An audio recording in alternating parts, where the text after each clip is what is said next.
For nearly 3,000 years, it has reigned as perhaps the greatest story ever told. It is a story that has been told and retold, adapted and changed. It's inspired poems, it's inspired paintings, it's inspired music. Liam Neeson just made a movie about it. Matt Damon and Christopher Nolan are making a movie about it right now. I'm talking, of course, about the Odyssey. And it's a favorite of many people, but most of all, the Stoics. There is no work that the Stoics reference more than the Odyssey. I'm Ryan Holiday, the author of The Daily Stoic, and I traveled thousands of miles, not just to ancient Greece, where of course the Odyssey is set, but to Ithaca itself, where it begins and ends. To find out not just what the Odyssey is about, what it can teach us about life, but also why it so resonated with the Stoics and why it's resonating again today. Odysseus would not have survived his Odyssey without the help of Athena, but his son Telemachus would not have survived without Athena either. And I think it's illustrative the form that Athena takes, particularly when she is aiding Telemachus. She pretends she is an old family friend named Mentor. Basically, Odysseus and Telemachus are a product of their mentors, as we all are. Perhaps this is where the word comes from. But the idea is that we are guided by the people who teach us, who have been further ahead than us. Marcus Aurelius is mentored by Antoninus. Zeno is mentored by Crates. I was mentored by the great Robert Greene. The idea that you want to learn these lessons by painful trial and error is insane. You want to benefit from the experience of others. That's the joke. Any fool can learn by experience. I want to learn from the experience of others. And Odysseus does this. He is aided constantly throughout the Odyssey by Athena. And then Telemachus, as he is coming of age, this is when he is approached by Mentor as she is organizing the homecoming. You have to figure out who your mentors are in life. We are a product of our mentors. This is a valuable lesson inside the Odyssey. I think it's one of the great warnings against ego from ancient literature. That's Odysseus behind me, right? So Odysseus has defeated Polyphemus. He's stabbed him in the eye. He's escaped the cave and he's gotten away with it, right? He's not just gotten away with it, but Polyphemus the Cyclops has no idea who Odysseus is, because when Polyphemus had asked Odysseus his name, he'd said, "My name is no man," or "My name is nobody." So when the other Cyclops had said, "Who'd hurt you? Who done this?" Polyphemus said, "Nobody did this. Nobody has hurt me." So Odysseus has gotten away with it. And as he gets safely to his ship and he's sailing away, what does he do though? In an act of hubris, needing to get credit for his brilliance, he shouts out, "You want to know who did this to you? Odysseus, sacker of cities, did this to you." And it is in this moment that he seals his fate, that he prevents himself from getting back to Ithaca for another 10 years. Because Polyphemus is the son of Poseidon, and now Poseidon knows who's injured his son, and Poseidon becomes Odysseus's sworn enemy, and he creates all these obstacles on his way home. So the point is, if Odysseus hadn't needed credit, if Odysseus hadn't bragged about what he'd done, he would have gotten away with it. He would have gotten home safely. And so to me, this is a classic ego is the enemy type story. It's our desire for what Marcus Aurelius would call the third thing, for needing recognition, for needing credit, for needing attention for what we've done, that gets us into more trouble than we could possibly deal with. Look, it would be wonderful if life was easy. It would be wonderful if things went the way that we planned, if we never ran into obstacles, if the gods were always on our side. But that's not how it goes in life. It's not how it goes in the Odyssey either. One of my favorite poems is a poem about the Odyssey called Ithaca by C.P. Cavafy. And there's this part at the end where it says, "Keep Ithaca always in your mind, because arriving there is what you're destined for. But don't hurry the journey. Better if it lasts for years, so you're old by the time you reach the island, wealthy with all you've gained along the way, not expecting Ithaca to make you rich." It says, "Ithaca gave you a marvelous journey, and without her you wouldn't have set out.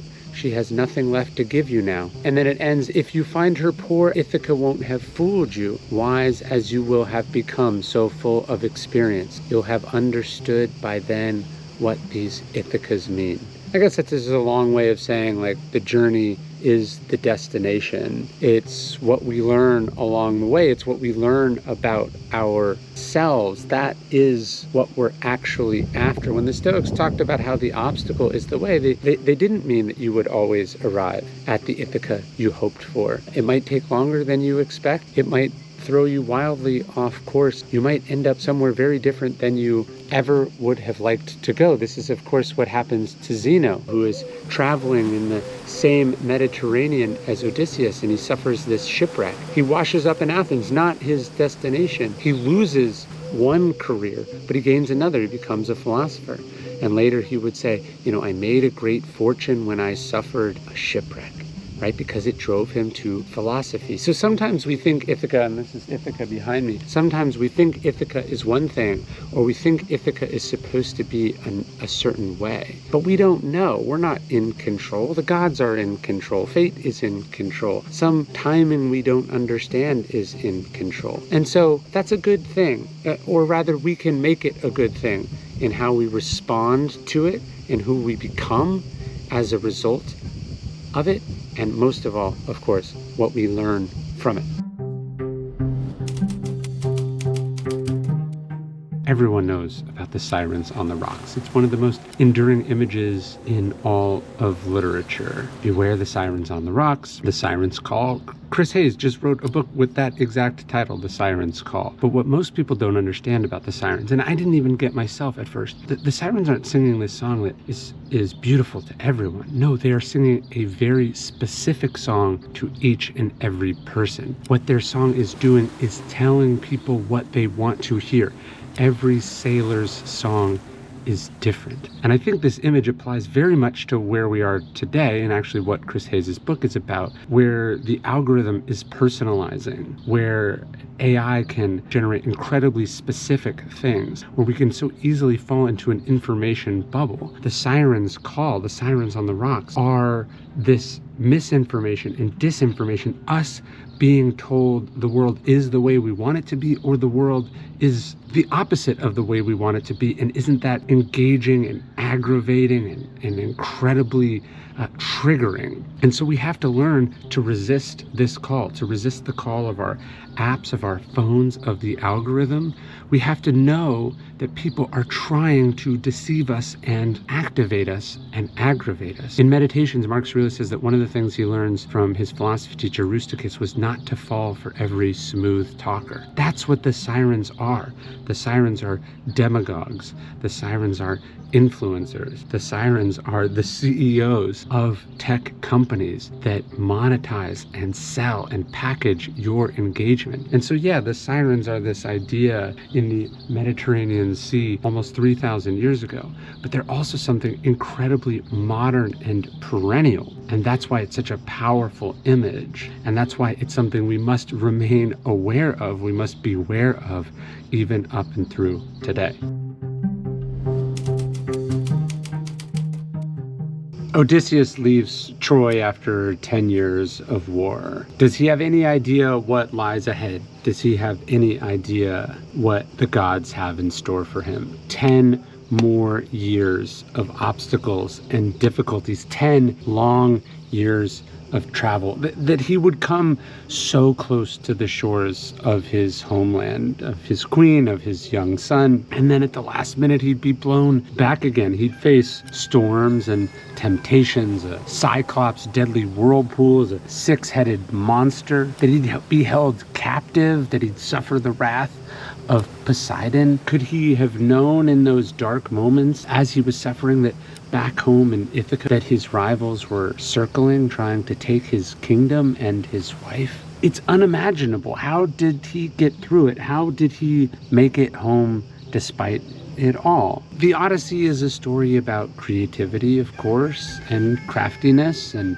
leadership and discipline and courage. It's a story of warning against hubris. It's a story about the power of the gods and the traditions. But I think most of all, the Odyssey is a story about perseverance. Persistence was Odysseus in the Trojan War, right? Trying everything till he finally gets something that works, till he chances upon the idea of the Trojan horse, right? But 10 years of trials and tribulation, of disappointments and mistakes without giving in, having to check your bearings every day, not just not inching closer to home, but getting further away, knowing that back at home there are all these problems laying in wait for you, enduring the punishments of the gods, doing everything it takes to make it back home. There's obviously at some point when persistence bleeds in to perseverance. Persistence is hammering away at some difficult problem. Perseverance is something larger, something deeper, something more profound. It's the long game. It's not what happens in round one, but round after round after round, as you're burying people, as you're getting older, as you're getting more and more exhausted. That, to me, is the primary message of the Odyssey. Because life isn't about one obstacle. Life is about obstacle after obstacle after obstacle. And that's what Homer is showing us about Odysseus, that we are all on our own kind of Odyssey, right? Persistence is an action. Perseverance is a kind of will. One is energy, one is endurance, right? It's the famous line in the Tennyson poem, made weak by time and fate, but strong in will, to strive, to seek, to find, and not to yield. Not yielding. That's what endurance is. I think about this famous summary of the teachings of Epictetus. He says, persist and resist, right? That's what Odysseus is doing in the Odyssey. I think people are too soft these days. We give up too easily. We tell ourselves that something is impossible because it's hard, because it's taking a long time, because vested interests are working against. But Odysseus doesn't do this. He's stout-hearted. He's intense. He never gives up. He's always looking for a way forward. He's willing to put up with setbacks that last for years. And even when he's retreating, even when he is blown wildly off course, there's always the final direction that he's never losing sight of. And that determination, that perseverance, that's what the Odyssey is about. And ultimately, that's what Stoicism is about. People sometimes ask me how I get so much done, how I'm so productive. And the answer is I try to take care of myself and I prioritize a good night's sleep. And for the last several years, I have been sleeping with 8 Sleep. I have a pod by 8 Sleep on my mattress at home. It's improved every part of my sleep from when I go to bed to how I wake up. I woke up this morning with my mattress gently vibrating me awake instead of a brutal alarm clock. I believe 8 Sleep when they say the pod is proven to give you up to 1 hour more quality sleep each night and up to 34% more deep sleep. And the pod can even detect when you're snoring through your chest vibrations and raise the mattress up to reduce or completely stop snoring. All you got to do is head over to 8sleep.com/dailystoic and use code DailyStoic to get $350 off your own Pod 5 Ultra. And the best part is you can get 30 days to try it for free from home. And if you don't like it, although I'm confident you'll like it, you can return it. Your body will thank you if you invest in better sleep. Your output will reflect it as well. 8 Sleep ships to many countries worldwide. See the details at 8sleep.com/dailystoic. One of the most famous stories in the Odyssey has Odysseus lashing himself to the mast so that he won't be tempted by the Sirens. The Sirens being there on the rocks, not just singing beautiful songs, but telling people what they want to hear. So Odysseus is tempted by this. He wants to hear it, but he doesn't want to crash. So he lashes himself to the mast, he plugs the ears of his men, and he tells him, no matter how much I cry or struggle, don't let me go. Don't listen to me until we are well past the Sirens. Now, a couple of years ago, I was interviewing the behavioral psychologist, Dr. Katie Milkman, on the Daily Stoic podcast. And we actually talked about this very example because she said it was one of the first examples in ancient literature of a forced commitment. You know you're going to do a thing or you know you're not going to do a thing. And so you find a device that forces you to do it or prevents you from doing it, right? You don't buy the Oreos or you lock the Oreos in a cabinet and you throw away the key. And actually this has become known as a Odysseus pact or a Ulysses pact, And that's when you make an agreement with someone, or you create a device that in some way limits you from doing the thing that you might otherwise be inclined to do. And it's actually a pretty ingenious, if not rudimentary, bit of basic psychology, right? You know you're tempted to eat something, so you don't buy it, or you lock it up, or you give it away, right? I heard someone say that what you can do when you order an entree at a restaurant, so you don't eat all of it, is you tell the waiter, hey, I want you to cook this item, then box up half of it for me to take home and serve me the other half. That's the same version of this very ancient device, right? There's apps that block the internet on your phone. A bunch of writers I know use them. The idea being, I'm going to be tempted and I don't want to be tempted, so I'm going to take away that temptation. I'll give you one in my own life. I don't have social media on my phone. It's on my wife's phone, because I know I shouldn't be using it, because I know it'll only get me into trouble, it'll only distract me. So if I want to use it, I have to ask permission from someone else, and I can tell her, hey, don't give it to me today. Don't let me do it today. I know other people, their assistant controls the password. But the point is, the reason the Odyssey has endured is because of little examples like this. It is this strange epic poem about not being lured by these mythical monsters, and yet at the same time, it's something eminently relatable to all of us. Look, the Stoics talk a lot about discipline, and it's good to have it. But part of discipline is also knowing when your discipline is going to be overrun, when it is no match for the temptation you're going to be set against. I don't know, the first time I read the Odyssey, I guess it was maybe in elementary school. Then we watched a made-for-TV movie. Then I read the Robert Fagles translation in college. Then I read the Emily Wilson translation. Then I read the Emily Wilson translation to my son, and then we listened to a podcast about it. But each time that I hear the story of the Odyssey, I take something new out of it, which is this idea that we never step in the same river twice. The text is thousands of years old. It changes a little bit per each translation, but we change. What we're looking for changes. What we're able to comprehend changes, because we've gotten older, because we've experienced our own storms, our own difficulties, our own Odyssey. And so that's why the text has endured for as long as it has. The story has endured for as long as it has, because we're able to grow with it. It's able to be many things to many people, but also many things to each of us over the course of our lives.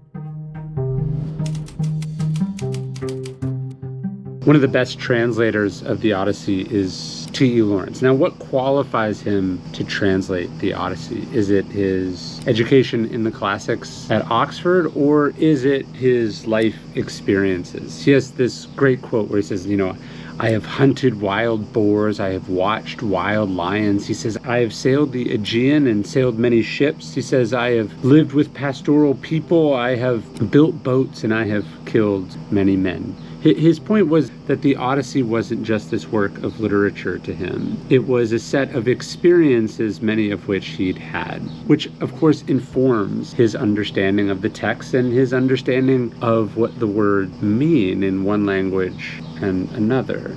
We're told that with his philosophy teachers, Arian and Rusticus, that Marcus Aurelius isn't content to allow them to remain mere pen and ink philosophers.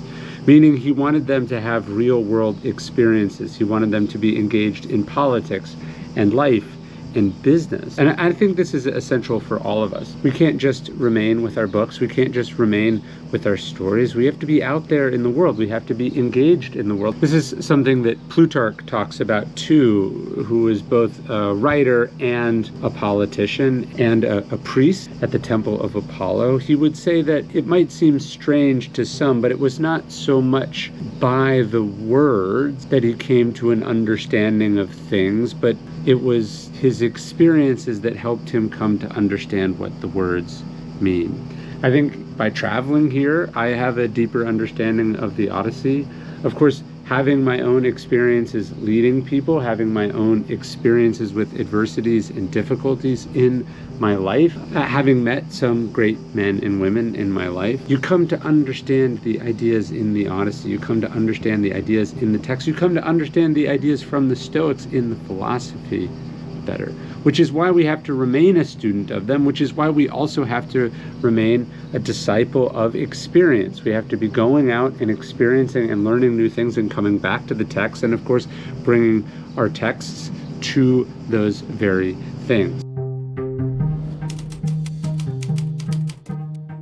So one of the more mysterious lines in the Odyssey is where Homer refers to the wine-dark sea. The Odyssey is filled with beautiful images, the rosy-fingered dawn, or a dawn with fingertips of rose. I've seen that, I get that. But the wine-dark sea is perplexing, not just to me. I've been all over Greece and I haven't seen one drop of ocean that looks like wine. But to scholars too, you know, is that because he's blind? Is that because the ocean looked different back then?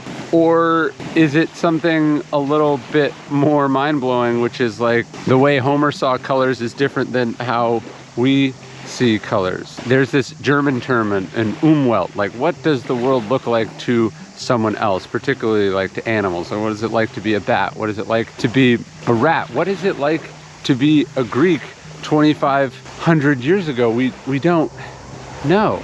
And so I've always been fascinated by that idea of people who describe and understand and see things very differently than we do. It's not that they're right or we're right, or they're wrong and we're wrong. It's that we all see things very differently. This is one of the things Marcus talks about in Meditations, about how you want to really get inside people's minds and see things from their perspective. What was it to them? Why did he describe it that way? I don't know exactly with Homer, but I've always found that to be very fascinating.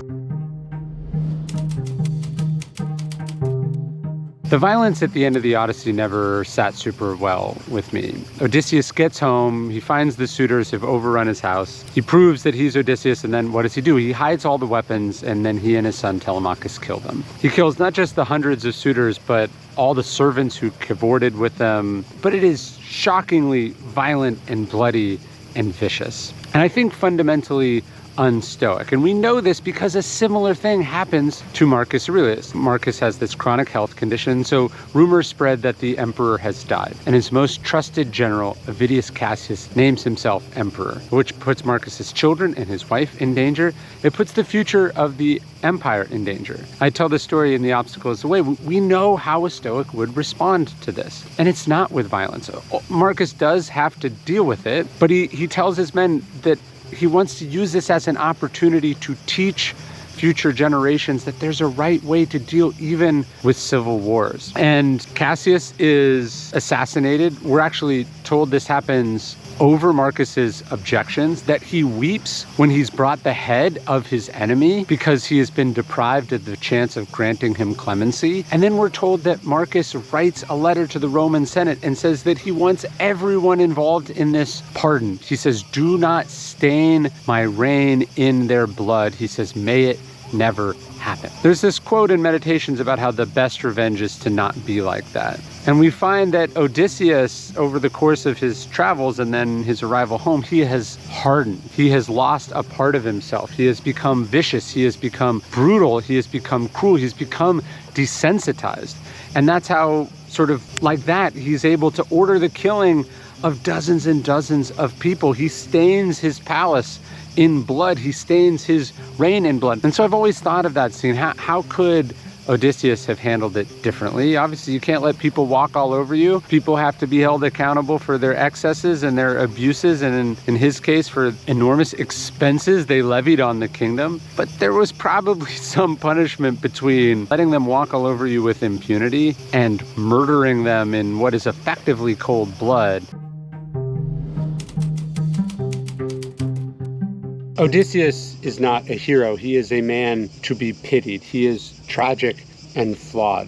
His 20-year journey home, we find it inspiring, but we miss what he does almost the second he gets home, which is that he leaves again. He finally makes it back to Ithaca. He makes it here. And what does he do? He almost immediately thereafter leaves to go on a series of raids to replenish his coffers. Odysseus is not a tragic figure because he is cursed by the gods. Odysseus is a tragic figure because he has cursed himself. He is endlessly restless. He can never, ever, ever be still. Actually, when you read the Tennyson poem, Ulysses, you get a sense of this. He says, I cannot rest from travel.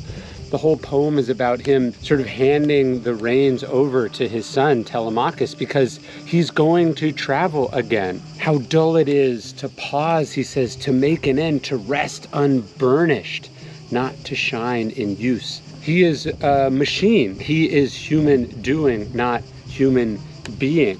Right? In the poem, he says, to my son who I leave this kingdom to, you're better than me. You're wiser than me. He envies his son because his son can be still. His son can be king, not a wanderer. And the Stoics pitied these kinds of people. Seneca, most of all, he talked about how many people travel not unlike the man who is flipping his pillow over and over again, trying to find the cool side as he tosses and turns and is unable to sleep. The Stoics understood that many people, when they travel, are traveling to flee themselves. Too many of us in our travels are running from something. Too many of us in our ambition are hoping that on the other side of a hill, on the other side of some accomplishment, we'll finally feel good, we'll finally feel sated, but we won't. We are subjecting ourselves to the same torture that Odysseus subjected himself to. It's worse than what the gods can inflict on us.